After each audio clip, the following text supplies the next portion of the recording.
When the painful cry of a female leopard echoed through the South African night, no one at the Kruger Conservation Center suspected this would be the beginning of an extraordinary story that transcended all boundaries. The newborn leopard, rejected by his birth other just minutes after entering the world, found hope in the hands of a young man who never anticipated this fate. In Noah Parker's arms, Leo grew up with a blue-striped t-shirt, a bottle of milk, and unconditional love, a rare bond between a human and one of Africa's most formidable predators. Noah Parker never intended to raise a spotted leopard in his apartment. As a 30-year-old biologist at the Kruger Wildlife Conservation Center in South Africa, he had dedicated his career to ensuring wildlife lived in their natural environment. But fate had other plans. One rainy night in June 2022, the patrol team brought to the center a severely injured pregnant leopard. The animal had fought fiercely to escape from poachers' traps, leaving deep wounds on her legs and body. Her condition was extremely critical, but the team was determined to save both mother and child. For 36 hours, veterinarians and staff worked tirelessly administering fluids, treating infections, monitoring the pregnancy. Noah didn't leave the center, sleeping on a chair next to the female leopard's enclosure. 2 days later, the leopard gave birth to a single male cub. Instead of joy, the team faced a new challenge. The mother refused to care for her cub. Each time staff tried to place the newborn leopard beside his mother, she would growl, attack, and push him away. Trauma and stress had destroyed her maternal instincts. The veterinary team tried various methods, even inviting an animal behavior specialist, but to no avail. After 48 hours without food, the newborn leopard's health rapidly declined. Noah couldn't stand by and watch him die. In a risky decision, he took the newborn leopard to his apartment after receiving approval from the Sense director, Dr. Eleanor Matthews. "We tried everything," Dr. Matthews explained. "When Noah proposed raising him at home, I was hesitant, but sometimes you have to bet on love and dedication." In his small apartment, Noah created a warm nest from soft towels in a heated box and began feeding the leopard with a special wildlife formula bottle every 2 hours. He named him Leo. The first night, Noah barely slept. Leo needed feeding at 10:00 p.m., then at midnight, 2:00 a.m., 4:00 a.m., and 6:00 a.m. He sat on the kitchen floor holding the tiny leopard in his arms, gently bottle-feeding him. The moment Leo opened his eyes and looked directly at him for the first time, Noah felt a special bond forming. That look was unforgettable. Noah later recounted as if he was saying, "Thank you for not giving up on me. I whispered a promise that I would always be there for him, whatever that meant." The first weeks passed in extreme anxiety and exhaustion. Noah carried a small alarm clock with him, always ready for Leo's next feeding time. Friends worried about his health, especially seeing the increasingly deep circles under his eyes. But every time Leo opened his eyes and made a soft sound, recognizing his caretaker, all fatigue vanished. Leo developed more slowly than cubs cared for by their mothers, but gradually, under Noah's tireless care, Leo began to get stronger. His eyes brightened, his yellow coat with characteristic black spots became smooth, and he began to explore the apartment with childlike curiosity. The day Leo first tried to walk was a memorable milestone. With shaky legs, he tried to balance, fell down, then tried again. Noah recorded a video to send to his colleagues at the center, and everyone was amazed by the persistence of this small creature. "Leo isn't just learning to walk," Dr. Matthews remarked, watching the video. "He's learning to survive, and that's amazing." When Leo turned 1 month old, Noah took him back to the center for a health check. The veterinarians were astonished by his development. Although still smaller than leopards his age, Leo was healthy and alert, and he was especially attached to Noah, responding to his voice even while being examined by doctors. "I've never seen such a bond between a human and a leopard," one of the veterinarians commented. "He considers you his mother." No, actually, his entire family. Noah's life changed completely. His apartment was no longer a place to entertain friends. Dates were canceled. Travel plans were put on hold, but he didn't feel this was a sacrifice. Instead, he felt he was participating in a wonderful adventure, an opportunity to gain deep understanding of an animal that few people get to interact with closely. "Every day with Leo is a learning day," Noah shared with colleagues. "I'm documenting everything: eating habits, sleep cycles, how he responds to different stimuli. This isn't just about saving a life anymore, it's a valuable research opportunity." When Leo turned 2 months old, Noah began taking him to the center more frequently. He hoped to gradually introduce Leo to other leopards, perhaps even reunite him with his birth other. But the mother leopard's reaction remained unchanged. She didn't recognize her cub and showed aggression. Sometimes in nature, these things happen, Dr. Matthews explained. Once the mother-child bond is broken, it's difficult to repair. But that doesn't mean Leo can't have a fulfilling life. Noah's two-bedroom apartment quickly transformed into a mini zoo. He built artificial climbing trees, made toys from safe materials, and created special resting areas for Leo. The landlord fortunately never visited, only accepting vague explanations about Noah's research project. An unexpected discovery occurred when Leo was 2 months old. Initially, Noah wrapped Leo in small towels to keep him warm. One day, after washing all the towels, he found a child's blue striped t-shirt in the closet, an old gift from his niece. With no other options, he tried it on Leo, and the leopard's reaction was surprising. Not only did he accept the shirt, Leo seemed to actually enjoy it. Whenever Noah prepared that t-shirt, Leo would lie still and voluntarily put his legs into the sleeves. He would sit patiently while Noah carefully pulled the shirt over his head and adjusted it to fit. And when dressed, Leo would make a small, satisfied sound and walk around the apartment as if to show off his new outfit. I took a picture and sent it to Dr. Matthews, Noah recounted. She called back immediately, laughing nonstop. "Noah," she said, "you've just created the world's first fashionable spotted leopard." The shirt seemed to provide the security that Leo lacked from his birth mother. When anxious or tired, he would seek out the shirt and rub his nose against the fabric. At nightfall, he wouldn't sleep without wearing his favorite shirt. As Leo grew, the shirt had to be resewn, but it became an essential part of the leopard's daily life. Their daily routine developed into a natural rhythm. Noah woke up at 6:00 a.m., prepared breakfast for Leo, initially formula. Later, special ground meat prepared according to veterinary instructions. Leo followed Noah around the apartment, curious about everything he did. "Leo is like a shadow," Noah's friend Michael remarked when visiting. He goes, "Wherever you go, if you go into the bathroom and close the door, he'll sit outside and call until you come out." Initially, Noah brought Leo to the center in a special bag. As Leo grew larger, he arranged to work remotely 3 days a week. The remaining 2 days, Leo stayed in a special area at the conservation center under expert supervision. The first time Noah had to leave Leo, he found it just as difficult as the leopard did. Leo howled and tried to run after him. Sitting in his car, Noah needed 20 minutes to regain composure before he could drive away. But this was the first step in an important process. Both needed to learn to live independently, at least for a few hours. The hardest part wasn't leaving, Noah admitted. It was coming back and seeing the extreme joy in Leo's eyes. "It felt like I had abandoned him again, even if just for a few hours." When Leo was 6 months old, his leopard instincts began to show clearly. He learned to jump onto high surfaces with amazing grace. He developed a fondness for stalking Noah from unexpected corners in the apartment, hiding behind the sofa or under the bed, then suddenly jumping out when he passed by. And he began to make characteristic leopard sounds, from soft growls of contentment to friendly chuffs whenever Noah came home. Leo developed his own way to communicate with Noah. He had different sounds for hungry, bored, want to play, and sleepy. Over time, they understood each other perfectly without needing language. It's a special language between two species, an animal behavior researcher noted while observing them. Noah doesn't just understand Leo. He communicates with him in his own way. They're creating an entirely new communication system together.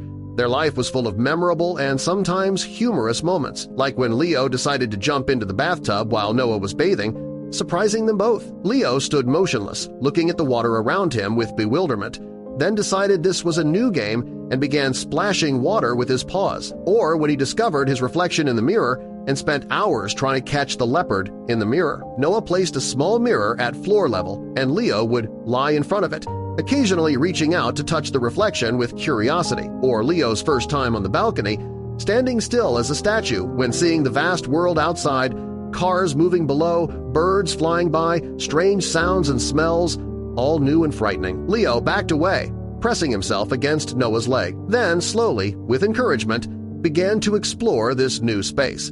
That was the moment I realized Leo truly trusted me, Noah related. He was afraid but willing to explore if I was beside him. That's a big responsibility. When Leo turned 1 year old, he weighed nearly 30 kilos, no longer a small child. Each of his meals consisted of almost 2 kilogallons of raw meat.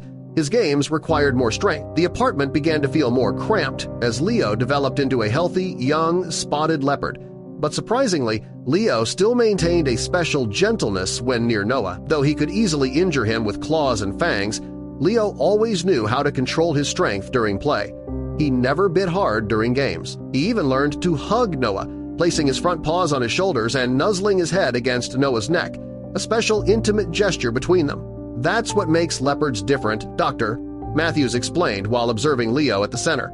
"They're intelligent and have amazing control.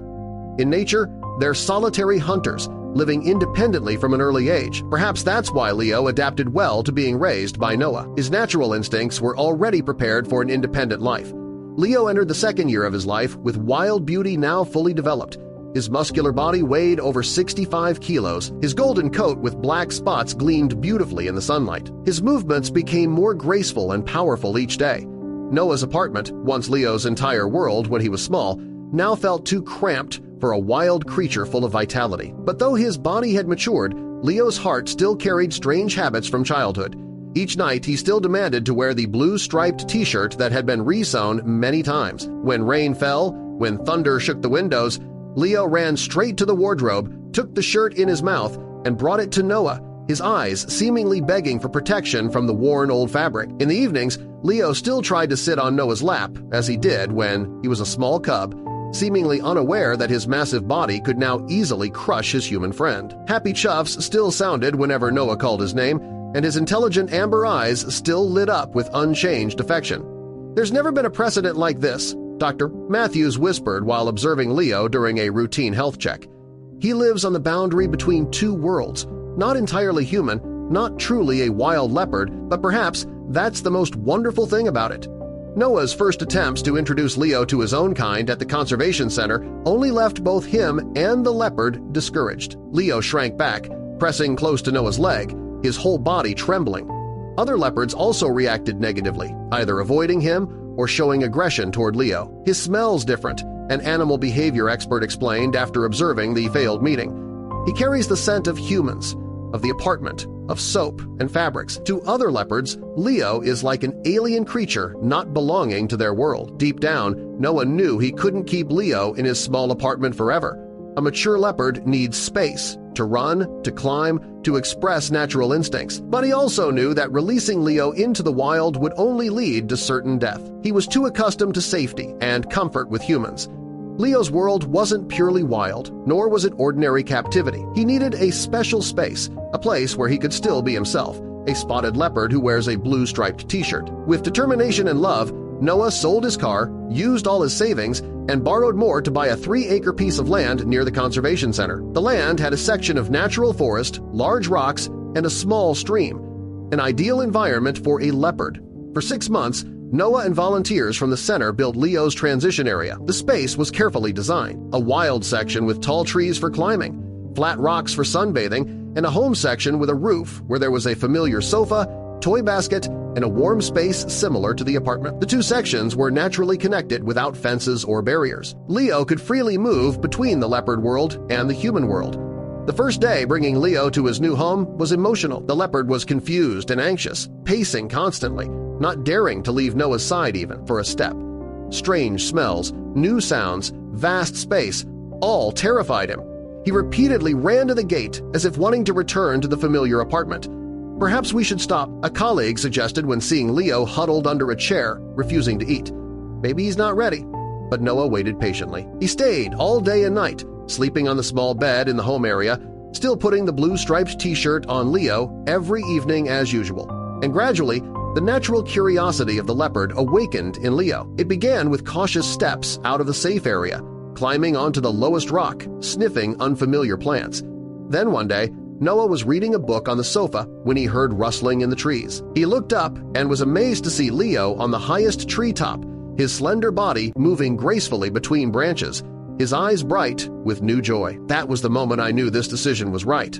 Right, Noah recalled. Leo was finding the leopard within himself. 2 weeks passed, and Leo had begun adapting to his new life. He developed habits, marked territory, and found favorite spots: a flat rock for morning sunbathing, a particularly tall tree to observe the entire area, and of course, the sofa in the home area every evening. Noah began leaving for short periods, giving Leo the opportunity to live independently. Initially, Leo reacted strongly, howling, pacing constantly, refusing to eat until Noah returned, but gradually he learned to accept time alone and even began to enjoy those moments to explore the area in his own way. However, the moment Noah returned was always special. From a distance, Leo could smell him, hear the familiar engine sound. He would run to the gate, ears perked up, eyes following the road, and when Noah appeared, Leo would rush forward with uncontainable joy, making happy sounds that only Noah understood. "It's an incomparable feeling," Noah smiled, knowing that no matter where you go, there's always a friend waiting for you to return. But Noah still worried about Leo's more distant future. Leopards are solitary animals, but they still need interaction with their own kind, especially for mating and continuing their species. After many meetings with experts at the center, a bold plan was proposed: introduce a female leopard with a similar background to Leo. Luna, a beautiful 2-year-old female leopard, was rescued from an illegal captivity facility. She had lived with humans for a time before being brought to the center, so she wasn't too wild, but she had also lived with her own kind and understood leopard language. The first meeting took place in a tense atmosphere. The team had prepared sedatives and safety measures in case conflict occurred. But surprisingly, neither Leo nor Luna showed aggression, only cautious curiosity. Luna kept her distance, observing Leo from a safe corner of the area. Leo was also cautious, constantly looking toward Noah for confirmation. For the first week, the two leopards were kept in adjacent areas, separated by a mesh fence, enough to see and smell each other, but not make direct contact. Gradually, they began communicating with gentle sounds characteristic of leopards, friendly chuffs, curious small calls. Sometimes they lay close to the fence, just inches apart, as if sensing each other's warmth. After 2 weeks of careful observation, experts decided it was time to remove the fence. That fateful morning, Noah stood tensely as the gate between the two areas was open. Both Luna and Leo hesitated, neither wanting to be the first to cross. Finally, Leo, perhaps with confidence gained from life with Noah, carefully approached Luna. The two spotted leopards stood facing each other, just a few feet apart, tails lightly swishing, ears perked up, all senses in a state of high alert. And then a magical moment occurred. Luna made a small chuff, and Leo responded with a similar sound. They began circling each other, sniffing, observing, learning. There were no signs of aggression, only natural curiosity. That day passed without incident. Leo and Luna maintained a safe distance, but were no longer tense. Night fell and both returned to their separate home areas, Leo still with his blue-striped t-shirt and Noah by his side. A week later, when Noah visited early in the morning, he witnessed a scene that made his heart skip a beat. Leo and Luna playing together. They chased each other around the area, climbed the same tree, jumped down, and continued the chase. Their movements were powerful, but not aggressive. Happy chuffs filled the morning air. Tears streamed down Noah's cheeks, joy mixed with a touch of sadness. His Leo, the small leopard cub who once had to drink milk from a bottle, who couldn't sleep without a blue-striped t-shirt, was now becoming a true leopard. Leo taught the world that love has no boundaries, that rejected creatures can find family in unexpected places, and that sometimes we don't have to choose between two worlds. We can create a new world where both are welcome.